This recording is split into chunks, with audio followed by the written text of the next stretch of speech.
अस्सलामुअलैकुम। हमारे programme how to get maximum marks में खुशामदीद। आज हमारे मेहमान बने हैं एस्ट्रॉन कॉलेज का मैथमेटिक्स डिपार्टमेंट, जिनमें हमारे मेहमान बने हैं प्रोफेसर असदुल्ला शाह, 6 साल का एक्सपीरियंस रखते हैं। इनके हमरा हमारे स्टूडियोज़ में मौजूद हैं प्रोफेसर उम्मे हबीबा, 4 साल का एक्सपीरियंस रखती हैं। इनकी मदद से हम आपको बता पाएंगे how to get maximum marks in maths. अस्सलामुअलैकुम। वालेकुम अस्सलाम। सबसे पहला सवाल मेरा सरासर आपसे है कि सेकेंड ईयर के बच्चों के पेपर्स अब बहुत करीब आ चुके हैं, फेडरल बोर्ड और पिंडी बोर्ड, तो इस लिमिटेड टाइम के अंदर आप बच्चों को क्या सजेस्ट करते हैं कि वो किस तरीके से अपनी मैथ्स की तैयारी को मैक्सिमम कर सकें? Thank you very much Abira for inviting me.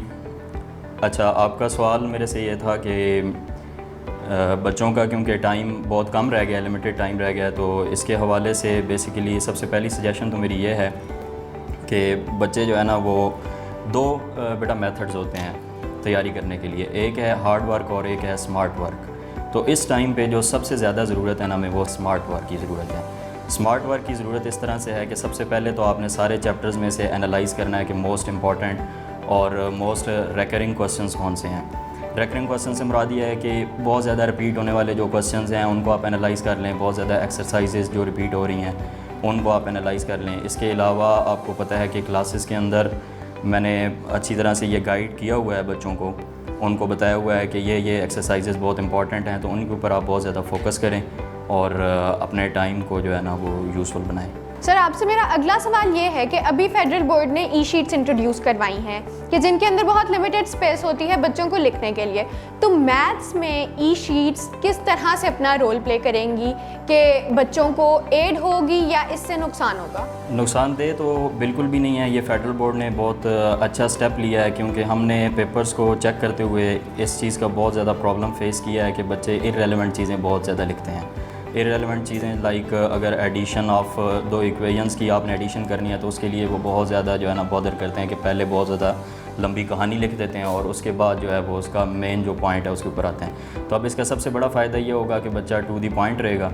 लेकिन इसमें जो सबसे बड़ा प्रॉब्लम बच्चों को आ रहा है ना, और मोस्टली बच्चों ने जो मेरे से क्वेश्चन किया है या बाकी टीचर से भी कर रहे हैं मैथ के हवाले से, वो ये क्वेश्चन कर रहे हैं कि सर इसमें जो मैथ के कुछ क्वेश्चन होते हैं वो बहुत लेंथी होते हैं, तो लाइक अगर लिमिटेड स्पेस दी हुई है तो उसमें उसको हैंडल करना मुश्किल हो जाएगा। अगर कोई और सब्जेक्ट की बात करें तो उसमें तो थोड़ा सा चलो शॉर्ट हो जाती हैं चीज़ें, तो इसमें मैथमेटिकल स्टेप्स तो हमने पूरे करने हैं। तो उसके लिए फिर मैं ये गाइड करूँगा कि जो फेडरल बोर्ड के बच्चे हैं ना वो कैलकुलेशंस को मिनिमाइज़ कर लें। जो मेन स्टेप्स होते हैं ना आपके फार्मूलाज वाले स्टेप्स, या इसके अलावा जो आपके मेन कैलकुलेशन के स्टेप्स होते हैं उनको आपने नहीं छोड़ना। लेकिन चंद एक स्टेप्स हैं, लाइक आपने किसी स्टेप में 2 + 3 = 5 करना था, तो वो आप जो है ना वो डायरेक्ट आप उसका रिज़ल्ट जो है ना वो पूरी इक्वेशन को इकट्ठा सॉल्व करके। इसके अलावा लाइक अगर आपने 1-2 लाइंस यूटिलाइज़ किए हैं कि 2 इक्वेशंस को, एक मैं छोटी सी एग्जांपल अगर इसमें ऐड कर दूं कि आपने 2 इक्वेशंस को ऐड करना था, तो आप पहले उसमें लिखते थे कि एडिंग 1 और 2, फिर आप वो 2 इक्वेशंस लिखते थे, फिर उनको ऐड करते थे। ये अब 4 लाइनें आपने यूटिलाइज़ की हैं। तो इन 4 लाइनों से बचने के लिए आप सिंपली क्या लिख सकते हैं, आप 1 + 2 और आगे एक मैथमेटिकल साइन होता है, वो आप अगर लगा के आप उसके आगे उसके सिंपल रिज़ल्ट लिख दें तो वो सारे का सारा मतलब जो आपने 4 लाइनों में कवर किया था वो आपका 1 लाइन में कवर हो जाता है। तो इस तरह से आप जो है ना ये स्पेस को अपनी जो है ना वो यूज़फुल बना सकते हैं। तो इस लिहाज से जो है ये एक बहुत अच्छा इक़दाम है फेडरल बोर्ड का, मैं इसको अप्रिशिएट करूँगा। और इससे जो है वो स्टूडेंट्स भी काफ़ी ज़्यादा जो है उनके लिए भी हेल्पफुल है और टीचर्स के लिए भी चेक करने में काफ़ी ज़्यादा हेल्पफुल है। आपसे सर मेरा आखिरी सवाल ये है कि पिंडी बोर्ड और फेडरल बोर्ड इन दोनों की बुक बिल्कुल सेम होती है, तो कोर्स भी सेम होता है, लेकिन इनके पेपर पैटर्न डिफरेंट होते हैं, तो उसके लिहाज से आप इनको क्या सजेस्ट करते हैं कि ये किस तरीके से अपनी तैयारी करें और कितना पेपर पैटर्न में डिफरेंस आता है? पेपर पैटर्न का तो बड़ी डिटेल में बच्चों को पता भी है और वेबसाइट्स के ऊपर अवेलेबल भी है डिटेल में। तो मैं थोड़ा सा इसमें, एक तो टॉपर बच्चों के लिए ये लीवरेज कोई नहीं है कि बच्चे कहते हैं 100 में से मैंने 95 लेने हैं या 100 में से मैंने 90 लेने हैं। तो आपने बेसिकली अगर फेडरल बोर्ड की बात करें तो आपने 132 में से 100 लेने हैं, और अगर आप पिंडी बोर्ड की बात करें तो आपने 144 में से 100 लेने हैं। तो देयर इज़ नो पॉइंट कि आप 100 से नीचे जाएं। 100 से नीचे जाने का कोई चांस बनता ही नहीं है, क्योंकि 144 में ऑलरेडी आपको 44 मार्क्स की जो है वो लीवरेज मिल चुकी है। तो इसके अलावा अगर आप एक्सपेक्ट कर रहे हैं तो फिर ये आप अपने साथ भी जुल्म कर रहे हैं। तो इसलिए जो है ना ये थोड़ा सा है। और बाकी 1-2 चीज़ें इसके अंदर और हैं कि जो आपका पिंडी बोर्ड है इसमें पेयरिंग स्कीम वगैरह अवेलेबल होती है ऑफिशियली वेबसाइट्स के ऊपर, तो उनके बच्चों को, पिंडी बोर्ड के बच्चों को इस लिहाज से थोड़ा सा एक एज मिल जाता है कि उनको श्योर शॉट होता है कि ये चैप्टर जो है इसने इसके साथ कंबाइन होना है, तो अगर मैं ये 2 चैप्टर्स तैयार कर लेती हूँ या कर लेता हूँ तो उससे मेरा ये फ़ायदा होगा कि मेरा एक क्वेश्चन अटैम्प्ट हो जाएगा। फेडरल बोर्ड में ये थोड़ी सी अनसर्टेनिटी होती है, बट अगर आप पास पेपर्स को थोड़ा सा एनालाइज़ करें, और ये एनालाइज़ करके मैंने बच्चों को काफ़ी बताया भी है और पास्ट एक्सपीरियंसेस से भी यही शो होता है कि बच्चों को काफ़ी ज़्यादा इससे हेल्प हुई है कि आप पास्ट जो पेपर्स हैं उनको एनालाइज़ करें और उसमें से देख लें कि किस चैप्टर में से कितने कितने क्वेश्चंस आ रहे हैं और कौन कौन से क्वेश्चंस रिपीट हो रहे हैं। तो इवन के आप थोड़ी सी अगर जहमत करें ना और 5-6 साल के पेपर्स को अगर आप एनालाइज़ कर लें तो आपको इतना भी पता चल जाता है कि कौन सी एक्सरसाइज में से कौन कौन से क्वेश्चंस आ रहे हैं। ठीक है, तो इस लिहाज से जो है ना ये काफ़ी ज़्यादा जो है वो बच्चों के लिए हेल्पफुल होगा अगर वो स्मार्टली वर्क करें। इस टाइम पे हार्ड वर्क की नहीं बल्कि स्मार्ट वर्क की बहुत ज़्यादा ज़रूरत है। इसके बाद मैम हबीबा, मैं आपकी तरफ बढ़ूंगी और आपसे भी मैं यही सवाल पूछना चाहती हूँ कि फर्स्ट ईयर में भी पिंडी और फेडरल की बुक बिल्कुल सेम है लेकिन पेपर पैटर्न में डिफरेंस है, तो आप बच्चों को क्या सजेस्ट करेंगी कि वो किस तरीके से तैयारी करें और कितना डिफरेंस आता है पिंडी और फेडरल बोर्ड के पेपर पैटर्न्स में? जी बिल्कुल, उनका पेपर पैटर्न जो है वो टोटली डिफरेंट है।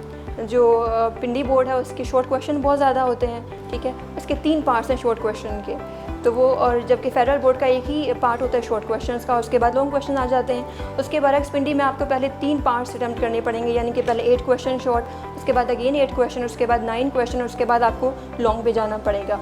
तो आई थिंक इस लिहाज से जो पिंडी बोर्ड के बच्चे हैं उनको ज़्यादा अपनी प्रैक्टिस के ऊपर ध्यान देना चाहिए, और फेडरल बोर्ड के जो बच्चे हैं उनके लिए मेरा ये मशवरा है कि वो ज़्यादा इस चीज़ पे ध्यान दें कि वो कितने इजीली मुश्किल चीज़ों को टैकल करते हैं, क्योंकि उनके पेपर के अंदर अगर उनका आप शॉर्ट क्वेश्चन भी देखें तो एक शॉर्ट क्वेश्चन जो है वो 4 मार्क्स का है, ठीक है, और 4 मार्क्स लेना जो है वो काफ़ी इतना आसान नहीं है कि वो आसान सा क्वेश्चन देंगे और अटैम्प्ट करेंगे और 4 मार्क्स ले सकते हैं। नहीं, आपको वो क्वेश्चन ख़ास तौर पे एक्सरसाइज के जो बहुत ज़्यादा ट्रिकी क्वेश्चंस होते हैं उनको ध्यान से करना होगा। इसके बाद मैम मैं आपसे ये सवाल पूछना चाहूँगी कि फर्स्ट ईयर के पेपर्स अगस्त के एंड में, सितंबर के स्टार्ट में तब जाके होंगे, तो उनके पास अभी बहुत टाइम है, अप्रॉक्सीमेटली 3 मंथ्स का टाइम है।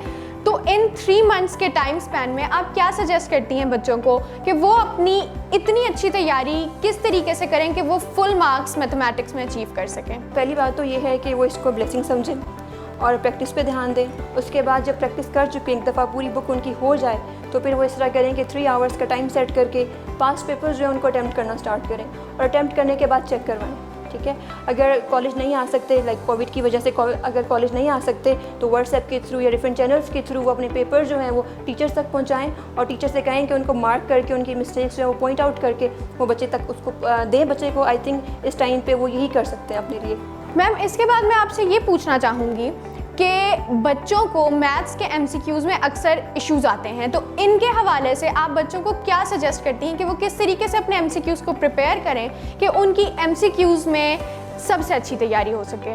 देखिए, मैथ्स के MCQ के हवाले से हमने ये किया हुआ है कि हमने टोटल उसका एक अलग फेज़ रखा हुआ है जिसमें बच्चों को हम सिर्फ MCQs करवाते हैं, ठीक है। तो एक दफ़ा हमारा सिलेबस कंप्लीट हो जाए उसके बाद हमने पूरा 1 मंथ जो है वो MCQs पे दिया और अब अल्हम्दुलिल्लाह बच्चे जो हैं वो अच्छा परफॉर्म कर रहे हैं MCQs के अंदर। This was our show for today. Thank you for joining us. We'll see you next time. Till then, Allah Hafiz.